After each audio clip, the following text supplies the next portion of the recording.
Hi guys, welcome to our series all about Wix carts, orders, and checkouts. Today we're going to learn how to assign tags to multiple orders on your Wix site.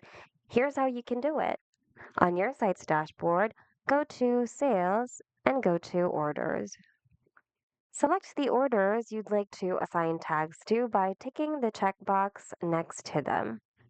Once you're done selecting, click on Assign Tags here at the top.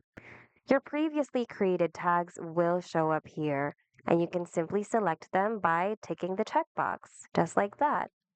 If you'd like to add more tags, click on Manage Tags right here and click on Create Tag. You can then input your new tag and then tick the checkbox to save your new tag. You can create up to 100 tags, by the way. Once you're done creating all your tags, you can now close this window and then click on Assign Tags once again.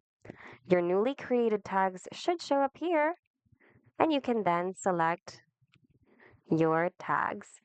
Once you're done selecting, click on Apply, and as you can see, these tags should successfully be added to your selected orders. And that's it.